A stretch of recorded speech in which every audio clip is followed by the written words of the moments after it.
Good morning everyone. My name is Pravin Pawar and today we are looking at the mobile application development.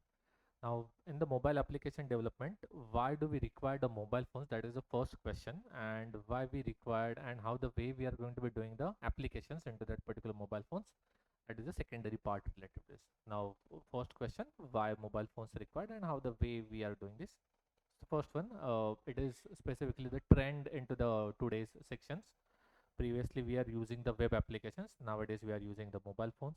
It is a big opportunity to specifically provide every kind of a quickest way to access any kind of a data with the help of the mobile phones. The people working on the way of that particular sections, again any kind of a games or the communication or the online transactions or money transaction or the communication like the WhatsApp, chat GPT, these are the applications nowadays we are working specifically using the mobile phones. So this is the most important part to do it in a mobile applications. So that comes under which format? Android applications. Now the mobile app is application is the software written for the mobile devices that performs the specific task such as games, calendar, music, players, etc. Okay, telecom applications, SMS based USSD app. What are the applications that you wanted to create related to the SMS, communication related? That is also good for this. Featured mobile phones application J2ME is the version by which you can create the applications related to that. Smart phone applications, like we are having the multiple different operating systems of the mobile applications like Android application, iOS, just for going for the Apple mobile phones which goes on the iOS. Then Windows mobile applications, BlackBerry, these are the older versions, some of the part. Nowadays we are using the every kind of operating systems on that particular mobile applications. Now these are the two types of the mobile phones, featured mobiles and the smartphones. Now the older versions, before 90s over the 2000 till we are using this featured phones with the help of the number pads into that, and we don't have that kind of a screen movable part related with the feature mobile phones. But now in our smart mobile phones, we are having the touch screens that we are using, and we are using that applications related to that. So these are the two types of the mobile phones that we are operating. Now, obviously, mobile OS usage, operating system that is the usage. This is the list of the March 2000, March 13. So Android is the most user market shares in the worldwide for that usable Android applications. Then second number comes for the iOS, Apple applications. Then Series 40s, Nokia. Then Symbian, that is the version. The Samsung unknown. Some of the unknown operating systems are also used into the mobile applications.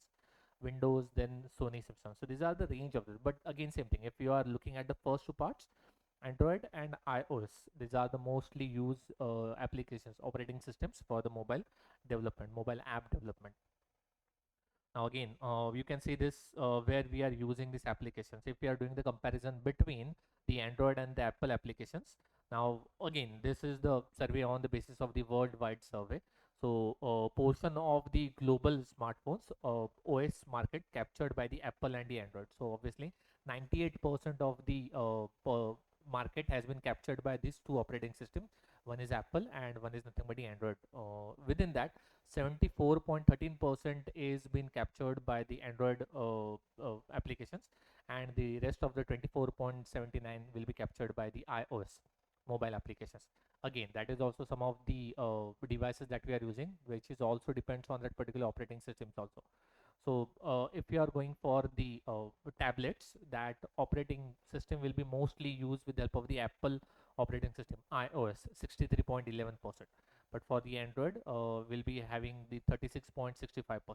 So that is, there are multiple difference between the what kind of a device that you are using, and according to that you will be having the different types of the operating system between these two, either iOS or either by the Android applications. For the market shares, all the devices, again same thing. First will be the Android. Second one, obviously we are using the Microsoft, so that's why 32.11% we are going with the help of the Microsoft operating systems. And third one is nothing but the Apple, where we are using the Mac OS related, the laptops also we are using. So that Apple comes under the third version of that. So these are the three, or we can call it as a, for specifically the mobile applications we are having only two. One is Apple and second one is Android applications. Now there are the different types of the mobile applications. We can call it as the native applications, hybrid applications, progressive web applications, encapsulated applications, and frameworks and the libraries which are used to specifically provide the applications over the mobile phones. So we are looking at through one by one. One is first of all nothing but the native applications. Now native applications are like the applications which are regularly used into your mobile phones, like the calendar that we are going to be using, contact details, or the calculators, or the cameras. These are the applications should be present every time into every kind of a mobile phone, so that is called as a native applications. Okay, now which is also having the pros and cons of that native applications. Now these native applications are faster and better into the performance. Native UI should be there into that particular mobile phones, and can be access device features. These are the different types of the, we are just going to be changing the structure of that particular, otherwise rest of the working in the same format. Cons related with this, higher cost to maintain the same facility for every devices, take up the space into the devices, and updates must be downloaded every time where if you wanted to use the applications. So these application technologies can be go with the help of the Java, Kotlin, Python, Swift, Objective-C, etc. These are the multiple languages you can operate with the help of the applications. Second one is hybrid applications. Now the hybrid applications which provides the wrapper for that native applications, like the HTML, CSS file you are combining with the JavaScripting files. So that is nothing but the hybrid applications. So these are some of the part we are going with the help of the native applications, and some of the part we are using with the importing some of the applications into that. So that's why it is called it as a hybrid applications. It is also has the pros and cons. Again, these applications are quicker, cheaper to build, because we are already having the some of the native applications. We are just doing the updations into that particular applications. It applications loads quickly into the mobile phones, less code into the maintenance. So native application, we are just upgradation of the native, so we are not using any kind of a code related to that. So lack of the power into the native applications, slower since it has the download each elements, and the certain features might not be usable to every kind of a device. So these are the cons related to the hybrid application. So some of the applications works on the some of the mobile phones, some of the application, this kind of application may not be working on that. So these are the different versions related to the hybrid applications. Now the next one is finally we are having the web applications. Now the web applications are the applications run on the web servers. Now every application required one kind of a server which provides the applications through that particular server. So you will be sending the request to the server. Server will be checking the database, and if the database is verified, then he's going to be sending the response to that particular. So this is the communication between the client and the server. That's why it is called as a web applications. Okay, it is also having the pros and cons. Web based, so perform on all the devices, whether you are using that particular mobile phone, laptop, or PCs, everywhere you can use this web application. Easier to maintain, you can update any kind of a changes into that particular applications, and user don't run out of the storage. So it is required a limited amount of the storage, you don't require much of the storage for this. Dependent, but cons related with this depends on the browser, what kind of a browser that you are using. It is maybe changing the size as well as the color of that application because of the browser. Need an internet connection, obviously if you want to do the web application it requires an connection, may not be always integrated with the device's hardware. So these are the difference between that particular web applications.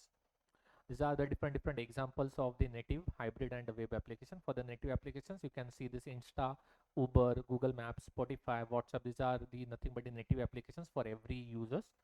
For if you want this as a hybrid, then obviously X, Gmail, Evernote, then Uber. Uber is one of the half part. I have already told you. Hybrid comes with the native and the upgradation part related to the hybrid application. For the web applications, whatever the Netflix that we are using, Pixlr, Facebook, Google Docs, these are nothing but our web applications we are running on our mobile applications. So there are the different parts of the native, web, and the hybrid applications. Okay, this is also the different features, device applications, gestures, connect how much amount of the connectivity you required, whether it may be the online or the offline format of that particular, and finally the development skills that you require to design this kind of applications. So basics will be, there will be the one of the programming language, and one will be designing languages should be required for doing these applications.